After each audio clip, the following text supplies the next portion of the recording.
Rádio Rio de Janeiro passa a apresentar o programa Estudo das Obras de André Luiz. Vamos refletir sobre o livro Os Mensageiros. Produção e apresentação, Marco Antônio e Tereza Cristina. Olá, caros ouvintes da Rádio Rio de Janeiro. Estamos começando mais um programa, Estudo das Obras de André Luiz. Atualmente estamos estudando o segundo livro da série, Os Mensageiros, psicografado por Chico Xavier pelo espírito de André Luiz. Amigos ouvintes da emissora da Fraternidade, novamente aqui estamos com a permissão de Jesus para darmos continuidade ao estudo da obra Os Mensageiros. E no último programa nós finalizamos o comentário sobre a introdução de Emmanuel, em que ele nos fala que esse livro, a Obra Os Mensageiros, constitui um relatório incompleto, né? Incompleto de uma semana de trabalho espiritual dos mensageiros do bem. Então, isso foi muito interessante, comentamos sobre isso, sobre a intensidade da vida no mundo espiritual, que os espíritos nos informam no Livro dos Espíritos também, da continuidade da vida. Como ele está falando, é uma semana de trabalho incompleto, quer dizer, se fosse completo, a obra tinha que se estender muito mais, né? Nos mostrando que a morte não existe, o que existe é sempre vida, sempre vida. E para a gente começar a raciocinar muito mais profundamente sobre isso, porque quando um ente querido nosso desencarnar, isso vai acontecer, sempre aconteceu e vai acontecer com todos nós. Nós vamos passar por essa experiência, ainda já passamos e vamos continuar passando, porque é o nosso treinamento para melhorar o raciocínio de que a vida continua sempre, né, extenuante. E aí, mais adiante, ele fala que se aquele leitor que procura, através da obra, se ele procura o interesse, a animalidade já começa a cansar o seu coração. Aquela repetição dos mesmos erros, né, já começa a cansar. A gente começa a raciocinar diferente. E a gente procura a luz espiritual na obra, para a gente se lembrar sempre de que, em matéria de pesquisa, de informação sobre espiritualismo, a nossa investigação, a nossa procura, o nosso estudo sempre vai ao infinito como ao infinito, podendo ser no campo infinitesimal, interior, como nos astros distantes. As informações sempre vão estar aí para nós. Nós fizemos analogia com o Evangelho segundo o Espiritismo, capítulo 3, Há Muitas Moradas na Casa de Meu Pai, em que Allan Kardec coloca, começando o capítulo, ele fala dos diferentes estados da alma na erraticidade, quer dizer, infinitesimal, e depois ele fala das diferentes categorias de mundos habitados, astros distantes, que é exatamente o que o Emmanuel está falando. E finalizando, nós comentamos que o Emmanuel diz que, sobretudo, a gente tem que lembrar de que nós somos... a responsabilidade nossa de assumir como filho de Deus, fazer o inventário das nossas próprias realizações. Quer dizer, nós somos herdeiros do universo, somos filhos do Criador, todos nós, e por isso temos a responsabilidade de nossa conduta, e que a gente faça o inventário. O que é o inventário? Fazer uma análise do que a gente tem feito, né? É isso a finalidade da obra, aliás, a finalidade da doutrina, né? Transformar o homem em homem de bem, mas quem faz essa transformação somos nós mesmos, né? Através desse inventário. No último programa eu esqueci de dar uma dica de uma mensagem do irmão X, que fala justamente sobre isso, essa nossa falta de responsabilidade, achar que tudo que nos acontece é problema do outro, é o outro que nos causa. O livro é o livro Juntos Venceremos, capítulo 15.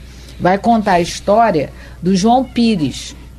O irmão X vai narrar a história desse irmão que ele desencarna e chega no céu e diz que não conseguiu viver cristamente por conta da culpa das pessoas, né, que conviviam com ele. Muito interessante, mostra justamente isso que o Emmanuel está nos exortando a não fazer. O que o Emmanuel está pedindo para nós é que a gente quando ler qualquer obra, não só Os Mensageiros, mas toda a obra espírita, cristã, que a gente consiga analisar a própria conduta, porque essa é a intenção, para que a gente não chegue ao mundo espiritual na condição de Dr. André Luiz e de tantos outros que a gente vai ver aqui durante o estudo da obra, em situações muito difíceis. Então, as obras vieram para que a gente melhore o próprio comportamento, não é para melhorar o comportamento da minha filha, do meu filho, do meu marido, do meu vizinho. É para melhorar o meu, não é? Então, é muito interessante a história do Joaquim Pires. É livro Juntos Venceremos, capítulo 15. O marido só pode chamar a atenção, de vez em quando. Mas vamos lá. Tá certo. Vamos lá. Então vamos começar, né, Tereza? O capítulo 1. Renovação. Começando o capítulo 1, Renovação. Então o título já é convidativo ao raciocínio. André Luiz, lembrando, no nosso lar, ele consegue fazer a sua venceu o obstáculo, né? Vamos dizer assim. Venceu o seu obstáculo íntimo, né? Que foi ver a mulher casada com o outro, chegou exatamente no dia que o outro estava doente e tudo mais, toda aquela história. Quer dizer, ele conseguiu se sobressair a isso. Sobrepor, não, está errado, né? Sobressair, está certo, a isso. E aí o título já é Renovação, então já é uma pessoa renovada. Tentando, já está entrando nessa renovação. Né? Aí ele começa: desligando-me dos laços inferiores que me prendiam às atividades terrestres, elevado entendimento felicitou-me o espírito. Então ele já começa dizendo para a gente que quando a gente conseguir começar a se desligar quando a gente começa a ter um elevado entendimento sobre a vida, é porque nós já começamos a raciocinar em desligamento dos laços inferiores. Por que a gente fala assim? Que não se desligou totalmente, porque ele vai reencarnar, lembramos disso. Ele vai reencarnar, vai ter que passar pelas provas de novo. A evolução se dá no corpo. A gente tem que começar o estudo efetivamente do livro, do capítulo, dizendo isso, que os espíritos dizem para nós. Apesar do André Luiz falar aqui, que se desligou dos laços inferiores, ele está desencarnado. O ideal, o certo é nós fazermos isso no corpo. E tem gente que faz, e muita. Não é? Porque no livro dos Espíritos, na pergunta 913, está lá: dentre os vícios, qual que se pode considerar radical? Resposta: temos dito muitas vezes, o egoísmo. Então é esse, o nosso mais radical vício é o egoísmo, porque é o bem para nós, depois para nós, depois para nós. Se sobrar alguma coisa de tempo, é para quem a gente ama, dependendo da situação. É assim a nossa realidade ainda, mas é que ele está dizendo, desligamos.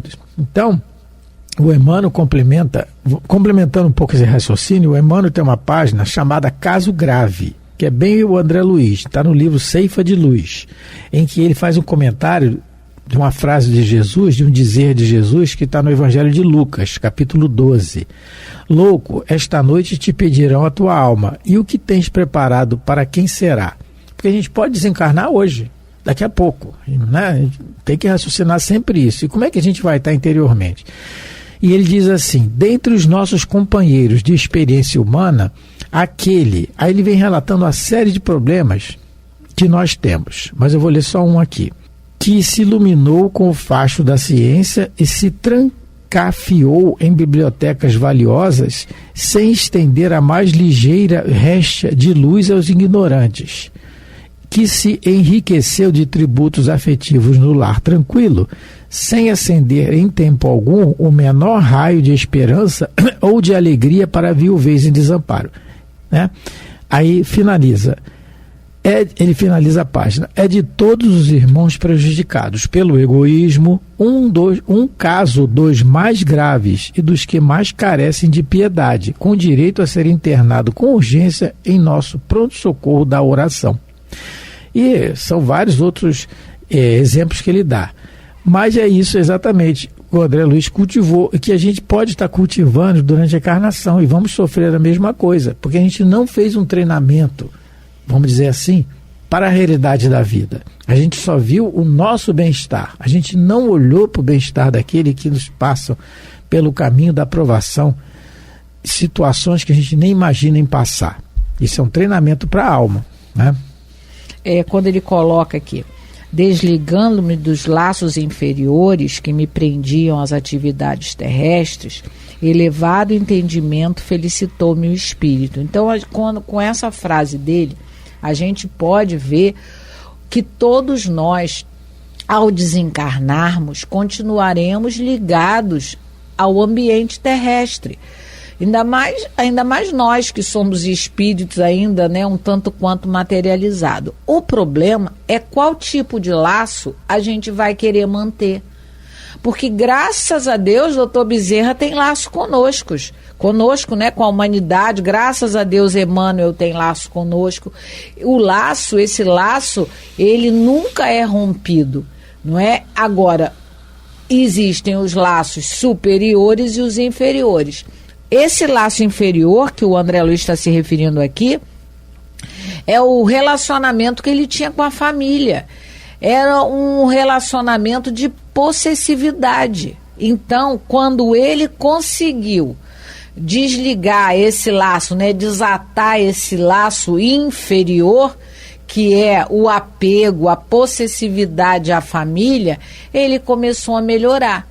Mas a gente vai ver aqui, ele mesmo vai dizer isso, que ele voltou em casa, ele vai ajudar, não é, aos parentes, aos filhos, mas de um outro laço, que é o laço da fraternidade, o laço do entendimento, da compreensão, da tolerância. Esses laços a gente deve cultivar, mas ele conseguiu, de alguma maneira, romper, né, com isso. A gente viu o esforço, não foi fácil, então, mas ele realmente conseguiu. E aí, ele conseguiu até volitar, não é? Lá no último estudo do livro nosso lá, a gente viu no último capítulo. A gente viu que ele tirou um peso do coração e da mente e ele conseguiu volitar. Então, ele está dizendo pra gente que esse desatar desse sentimento de posse ajudou, não é, ele bastante, e ele, como ele diz aqui, ele ficou feliz, né? Ele se felicitou com isso. É isso mesmo. Continuando então. Semelhante libertação, contudo, não se fizer espontânea. A gente viu a dificuldade dele, né? Com certeza não foi. Então, suou, como diz na gíria, suou sangue. Sabia no fundo quanto me custara abandonar a paisagem doméstica, suportar a incompreensão da esposa e a divergência dos filhos amados. Ele coloca aqui incompreensão da esposa, né? Tudo, gente, repetindo, o estudo das obras, qualquer obra séria, né? Nós estamos estudando André Luiz, ele tem que ser analisado, porque tem mensagens subliminares ali. Ele fala assim, suportar a incompreensão da esposa. Ora, como é que ele pode cobrar uma compreensão dela, sabendo que, por exemplo, ele morreu de sífilis? Como é que você pega sífilis? Todo mundo sabe. O marido que ele era, como que pode? Materialista. Ele mesmo fala isso, ele relata isso no nosso lar. Não somos nós, desculpa, que estamos julgando André Luiz. Nada disso, longe de nós. Nós estamos relatando o que ele disse lá na obra Nosso Lar, como ele era. E ele tá cobrando uma compreensão da esposa. Não pode, é incompreensão natural. E a divergência dos filhos amados. Guardava a certeza de que amigos espirituais, abnegados e poderosos, me haviam auxiliado a alma pobre e imperfeita na grande transição. E aí a gente tem um ensinamento. Amigos espirituais auxiliando a alma dele, né? Ele, a pobre alma dele, na grande transição. Nós sempre vamos ter amigos espirituais velando por nós. Sempre. Nós nunca estamos sozinhos em situação nenhuma. A gente viu no livro Nosso Lar a mãe dele relatando que sempre o acompanhou. Esse acompanhar é orar, é pedir por ele. Já no hospital, ela fala isso, né, lá na obra. Ainda no hospital, ela acompanhando ele. Então ela sempre orou por ele. E ele ficou aquele tempo todo no umbral. Relatório do livro diz que foi 8 anos, né? Mas ele ficou esse tempo todo no umbral. E aí, a gente tem, por exemplo, na pergunta 495 do Livro dos Espíritos, que a gente pode fazer um raciocínio um pouco mais além, em cima do que o André Luiz está falando, em que Allan Kardec pergunta assim: poderá dar-se que o espírito protetor abandone o seu protegido por se lhe mostrar este rebelde aos conselhos? Porque ele ficou 8 anos no umbral, não é? Rebelde. E o espírito ali ajuda. O Clarencio diz que estava sempre ao lado dele. Aí os espíritos respondem a Allan Kardec: afasta-se quando vê que seus conselhos são inúteis e que mais forte é no seu protegido a decisão de submeter-se à influência dos espíritos inferiores. Mas não o abandona completamente e sempre se faz ouvir. É então o homem quem tapa os ouvidos. O protetor volta desde que este o chame. E no comentário dessa pergunta, lá no meio, os espíritos dizem a Allan Kardec: estabelecei entre eles, os espíritos protetores, e vós, essa terna intimidade que reina entre os melhores amigos. Mas como é que a gente vai estabelecer entre o espírito protetor e nós essa intimidade? Através do nosso pensamento, do nosso comportamento. O que a gente está fazendo com o nosso pensamento? Como é que a gente está? A gente está com raiva, está com ódio, está com ira, está com rebeldia, inconformação? Fica difícil, não é? Então, isso sempre vai ter. Esse parágrafo, ele nos lembra que ninguém está sozinho para fazer coisa nenhuma. Para fazer o bem, nós temos a companhia dos amigos espirituais, como o Marco leu ali, né, dos nossos anjos guardiães. Mas para fazer o mal, a gente também tem. A gente não pode se esquecer disso. E nenhum deles, nem os bons, nem os maus, mexem no nosso livre-arbítrio. Nós fazemos aquilo que queremos. A gente sofre influência, sim, mas mexer no nosso livre-arbítrio, nem Jesus. Então, ele sabe que ele teve o amparo da Narcisa, do Clarencio, a própria mãe dele, né, como o Marco lembrou, mas a decisão foi dele, porque era a prova dele, e ele tem que fazer a prova sozinho. O professor que faz a prova para o aluno não aprende nada. Então ele teve que fazer essa prova sozinho. Então nem os maus espíritos, os desequilibrados, né, aqueles que estão maus, porque ninguém é mau em essência, nós somos filhos de Deus, nós estamos maus, estamos no caminho errado. Mas nem eles mexem no nosso livre-arbítrio. Se a gente faz, é porque quer, é porque de alguma maneira a gente traz essa tendência. A gente lembra aqui do livro Há 2000 anos, no capítulo 5 da primeira parte, quando Emmanuel tem um encontro com Jesus.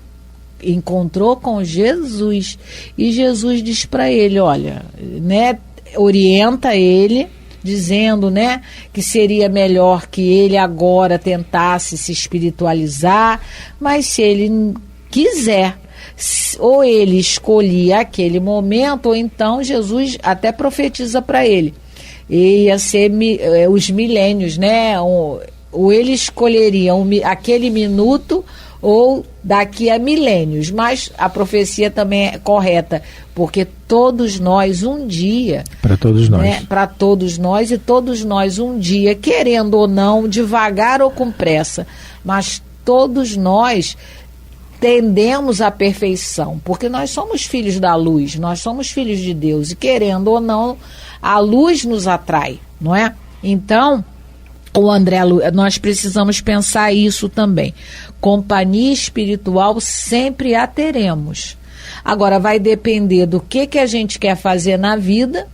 Dependendo do nosso comportamento, teremos os bons espíritos ou poderemos ter os desequilibrados como nós. Mas ninguém tem o poder de mexer no nosso livre-arbítrio. Nem para o bem, nem para o mal, né? A não ser Deus, lógico. Deus tem esse poder. Mas isso não está na didática dele, né? Não está nas suas leis. A lei dele é que todos tenham livre-arbítrio, principalmente no pensamento, não é? Mas que ninguém mexa nele, a não ser a própria criatura. Então ele tinha essa certeza que ele recebeu ajuda, sim, mas a decisão foi dele, o mérito final é dele. O livre-arbítrio, ele é soberano em nós. Porque o Públio Lentz resolveu esperar o livre-arbítrio. Lembrando, gente, que o livre-arbítrio, ele mora essencialmente na liberdade de pensar e não necessariamente na de agir, não é? Então, ele pergunta de número 833 do Livro dos Espíritos. Haverá no homem alguma coisa que escape a todo constrangimento e pela qual goze ele de absoluta liberdade? No pensamento, resposta: no pensamento goza o homem de ilimitada liberdade, pois que não há como pôr-lhe peias. Pode-se lhe deter o voo, porém não aniquilar. Deter o voo é atrapalhar. Os espíritos, é o que a Teresa falou, ele pode atrapalhar. Eu quero fazer uma coisa, o espírito vem e nos induz. É aquela figura do diabinho, do demônio, que a gente aprendeu lá atrás. Muitos de nós aprendia lá atrás, em outras denominações religiosas, e tem o anjinho de um lado do ouvido, no outro ouvido o demônio, o diabinho, eu sigo quem eu quero. Então, é o livre-arbítrio. Então, o atrapalhar, o deter o voo, isso agora, aniquilar não. Por quê? Não há como pôr freios, porque o pensamento é uma conquista nossa. O pensamento contínuo, como ser humano que nós somos, é uma conquista nossa que o animal ainda não tem. E nós temos, de raciocinar, de pensar, de ter ciúme, de ter inveja, de ter tudo. Isso aí a gente tem. Então, é isso. Então, o livre-arbítrio é no pensamento. Então, continuando, né, Teresa? Um pouquinho. Parágrafo 5. Antes, a inquietude relativa à companheira torturava-me incessantemente o coração. Mas agora, vendo-a profundamente identificada com o segundo marido, não via recurso outro que procurar diferentes motivos de interesse. Nota que ele fala assim, não via recurso outro. Ele raciocinou. A gente vê aí que não é uma conquista tão real, porque a conquista real, gente, vai ser no corpo. Os espíritos são claros em responder a Allan Kardec, se não me engano, na pergunta 134, que é a necessidade da encarnação para a nossa evolução. Deixa eu ver aqui rapidinho. Então, é que como a Teresa diz, a gente vê a ideia na hora, a gente prepara uma coisa e vem outra. Não é 134 não, é 132. Qual o objetivo da encarnação dos espíritos? Deus lhes impõe encarnação com o fim de fazê-los chegar à perfeição. Então tem que encarnar. Para uns expiação, para outros missão.